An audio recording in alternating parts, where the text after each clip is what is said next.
J'aime à me retrouver seul en haut des sommets, regarder le soleil se lever au taquet, par-delà les reliefs et les aspérités, voyager à l'inverse des masses conditionnées. Pas de foule parfois, ça fait du bien. Nous partons de Gap.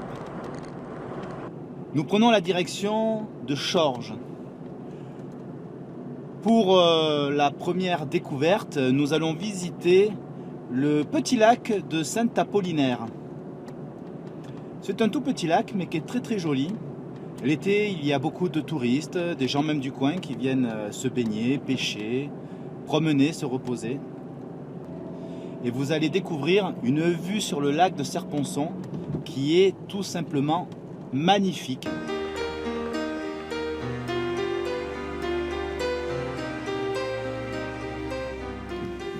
Nous voici arrivés au lac de Saint-Apollinaire. C'est un très joli petit lac qui est situé à 1452 mètres d'altitude. Ce petit lac est situé entre les aiguilles de Chabrière et le lac de Serponçon, en versant Adré. Ce qui est super, c'est que ce lac, on peut y faire le tour par un circuit de 280 mètres qui est accessible à toutes les personnes. On y vient aussi pour la pêche. C'est un lac de première catégorie. On y pêche à la mouche et bien sûr, on remet les poissons que l'on a capturés à l'eau. Comment s'est créé ce lac? C'est très simple. Un glissement de terrain a formé une dépression qui s'est lentement colmatée par les apports d'argile, ce qui a créé le lac.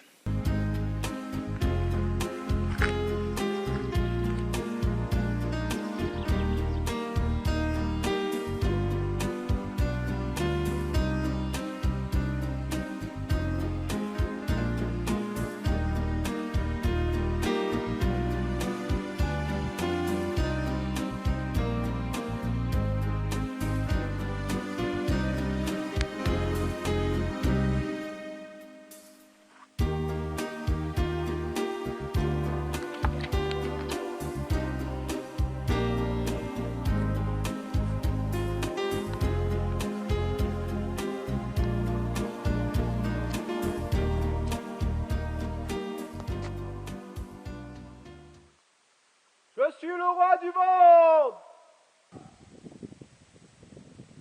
Le roi du monde?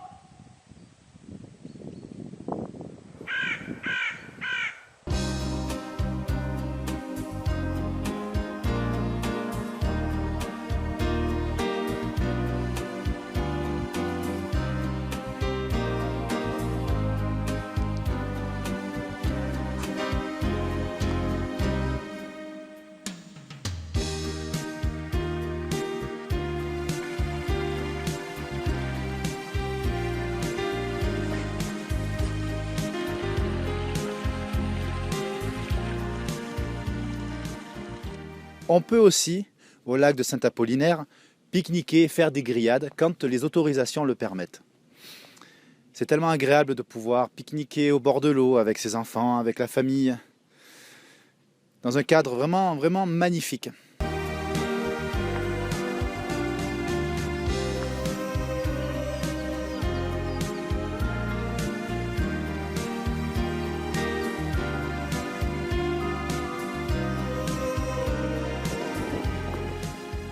Autour du lac, on a une très jolie forêt de pins noirs. Il faut savoir que c'est une forêt qui est totalement artificielle. Elle a été plantée à la fin du 19e siècle. Vous me direz, mais pourquoi on a planté une forêt? On l'a plantée tout simplement pour maintenir les terrains en place et pour éviter tous les risques d'inondation, car le terrain nu est très fragile.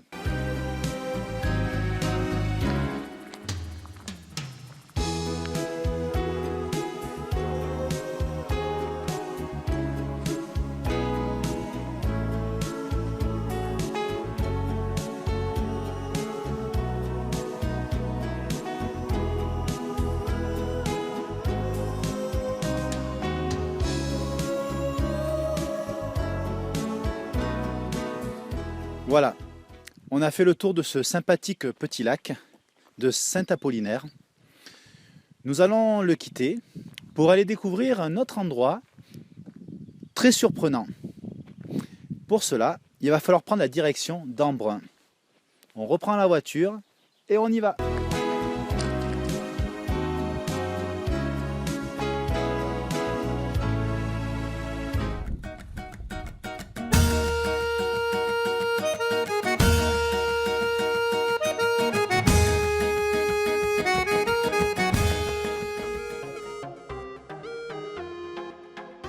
Voilà, nous avons traversé Embrun et pris la direction de Mont-Dauphin pour arriver jusqu'au parking de la fontaine pétrifiante de Réautier.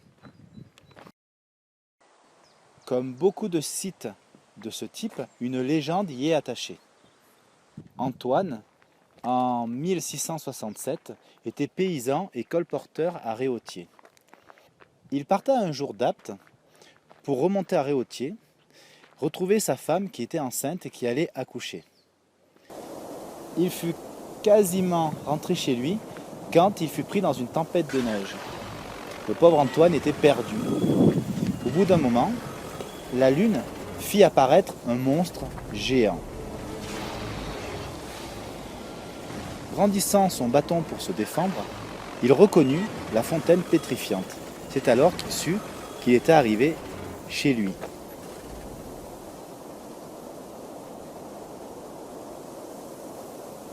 Il put, à minuit, retrouver sa femme qui avait accouché de son enfant.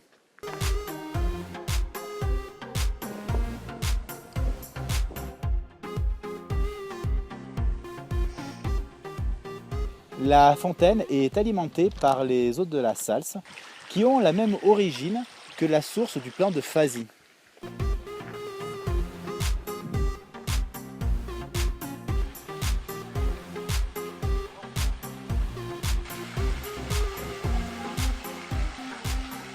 Les eaux d'infiltration filtrent à travers les couches minérales tout en se réchauffant de 3 degrés tous les 100 mètres. Au pied de la vasque, on trouve des brindilles, des feuilles, même des insectes qui sont emprisonnés dans le calcaire.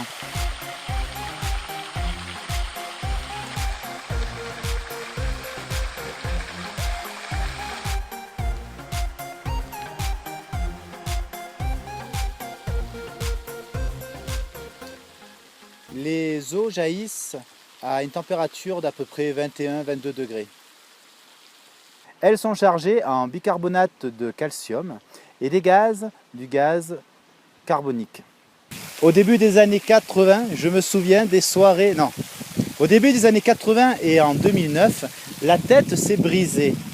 Mais depuis, elle se reconstruit petit à petit, grâce à l'apport d'infimes particules de calcaire.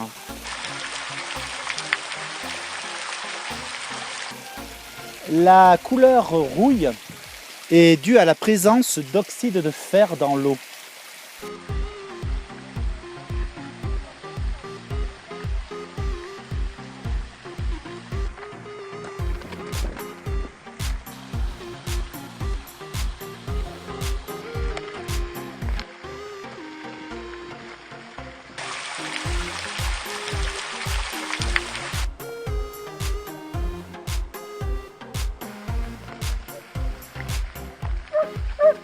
Le gaz carbonique forme un précipité de calcite, un taux assez suffisant pour pétrifier tous les matériaux qui se trouvent aux alentours.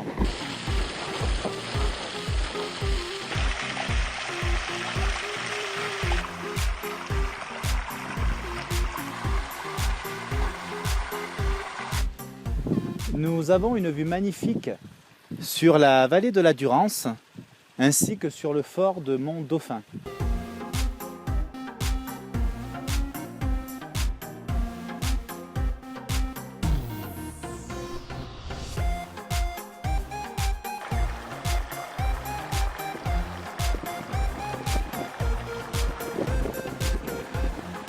Après avoir vu le lac de Saint-Apollinaire, la fontaine pétrifiante, nous finissons au plan de Fazy, comme il se doit, avant de redescendre sur Gap pour découvrir un lieu fait pour la nuit.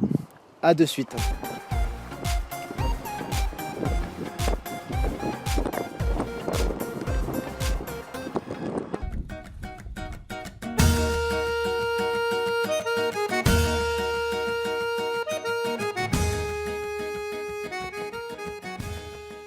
Nous voici donc de retour sur Gap.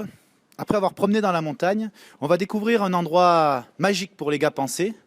Un endroit où on peut chanter, on peut rire et on peut danser. C'est le Baladin.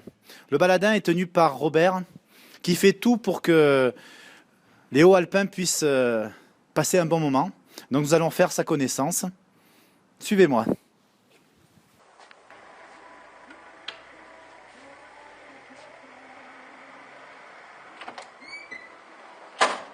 Bonsoir. Robert, le taulier. Le Baladin, ouais. Elle est tout seul. Allez, je te suis. Rentrez. Je vous en prie.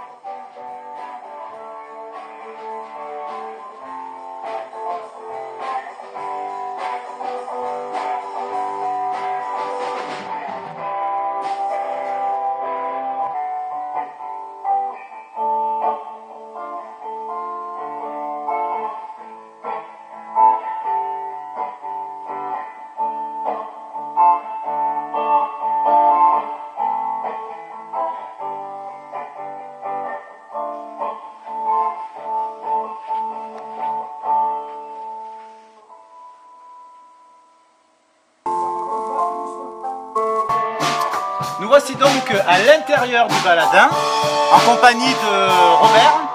Salut Robert. Bonsoir. Alors, première question, depuis combien de temps ça existe le Baladin? En fait, cette année, il y a 25 ans du Baladin. 25 ans d'activité, 25 ans de passion entre humour et musique. À l'époque, c'était un programme Café Musique qui avait été lancé ici. Donc, Café Musique, c'était un lieu par département. Un lieu par département, j'ai été choisi. Et c'est vrai que depuis 25 ans, je n'ai pas dérogé au programme. Je veux absolument continuer à faire qu'il y ait de la culture vivante à Gap. Je ne sais pas si vous voyez, mais enfin on entend surtout des chanteurs, enfin un groupe. Qu'est-ce qui se produit au Baladin?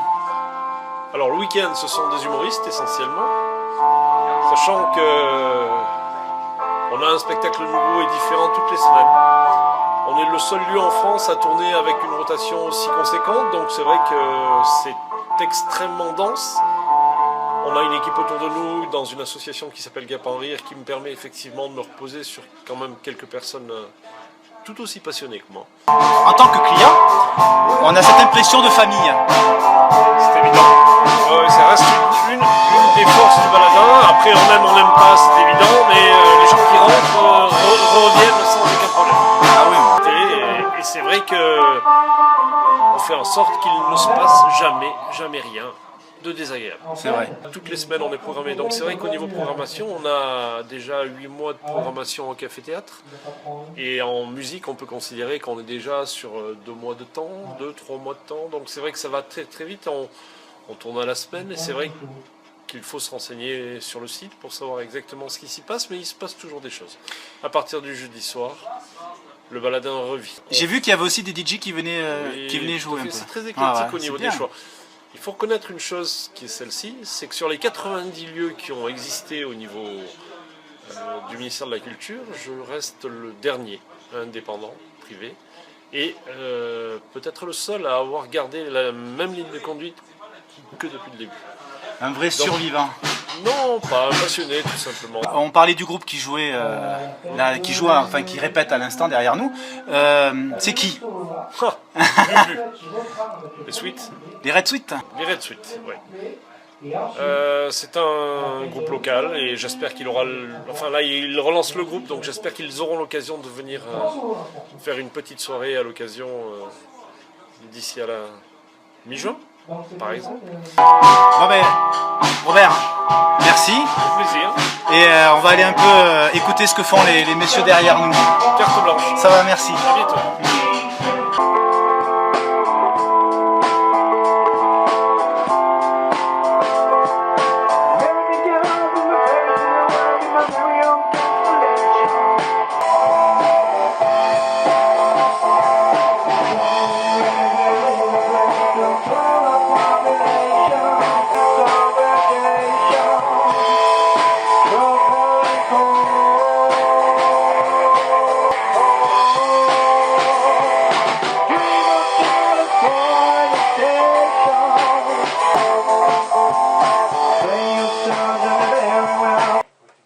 Oui, on m'entend pas. Tu peux mettre un peu du son, s'il te plaît? Alors là, on a Cédric. Voilà, Cédric ou Sean ou Bubu, ça dépend un petit peu des cercles. Donc je suis chanteur des Red Sweet et puis on est là pour faire une répétition de reprise au Baladin chez Robert. Je crois que c'est une nouvelle version du groupe. Oui, c'est une nouvelle version du groupe, il y a eu un changement, donc on est en train de remonter les Red Sweet pour continuer l'aventure avec un nouveau guitariste, à venir un nouveau bassiste aussi et puis on continue l'aventure. Bon, on va le regarder ou l'écouter chanter plutôt? L'écouter chanter. Mister Jean-Yves. Donc Jean-Yves, il fait du tambour. Oui, là. Jean-Yves n'a pas changé, il tape toujours ses tambours aussi fort. Donc voilà. Mais bon, on verra bien. De toute façon, il faut bien reprendre un jour et travailler, quoi. Donc patience. En fait, vous faites du Red Hot Chili Pepper, c'est ça? La base des Red Sweet, c'était du Red Hot Chili Pepper. On va essayer peut-être d'évoluer avec le temps, intercaler quelques autres, autres reprises connues. On verra bien. Mais pour l'instant, on va déjà reprendre la base à bosser, puisqu'on va avoir un petit break. Les Red Sweet, vous les proposez que dans le coin de Gap ou dans tout le département? Jusqu'à présent, on aurait pu jouer un peu plus loin que le département. Oh. Mais maintenant, amputé de la moitié, il va falloir du temps. Mais tel le Phénix, vous allez ressurgir de le vos Phénix, cendres. mais 18 morceaux ne se font pas en 2 mois. D'accord, donc vous êtes vraiment un groupe gapancé, quoi. Oui, gapancé, pour l'instant gapancé, et puis on espère pouvoir bouger plus tard. Vous avez des dates de prévues? Parce que là, vous répétez au Baladin. Mais est-ce que vous allez jouer au Baladin? Ou c'est juste pour pouvoir répéter? Jouer au Baladin, on jouera toujours au Baladin, on est les bienvenus. Allez, donc on va avoir un nouveau, en fait, je sais pas, c'est un nouveau venu, c'est ça? Oui, tout à fait. Donc voilà. Donc, ton prénom c'est? Christian. D'accord. Et donc toi tu fais de la guitare, non? Voilà, guitare électrique, oui. C'est tout nouveau pour moi parce que je n'ai jamais joué avec eux encore. Donc voilà, on fait un essai pour voir si ça fait. D'accord, et tu fais de la guitare depuis longtemps? Ça fait pas mal d'années, oui. Oui. C'est pas trop mon répertoire, Red Hot, mais bon, on va essayer de s'adapter, quoi. En travaillant, pas de problème. Donc tu vas innover? Innover, peut-être pas, hein. Je vais essayer de m'appliquer déjà. C'est déjà pas mal. Voilà. Moi, j'adore la guitare électrique.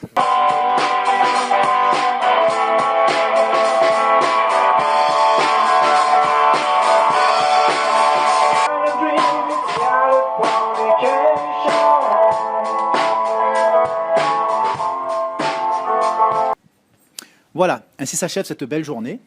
Vous avez compris que ce soir, c'est un groupe qui répète, mais vous pouvez venir d'autres soirs de la semaine pour rire sur un super one-man show ou un one-woman show. Vous allez pouvoir aussi venir danser. On reviendra au Baladin, ça c'est sûr, parce qu'il y a plein de choses à voir. Quant à moi, je crois que je vais aller faire dodo. Je vous dis à bientôt pour d'autres balades dans notre beau département des Hautes-Alpes.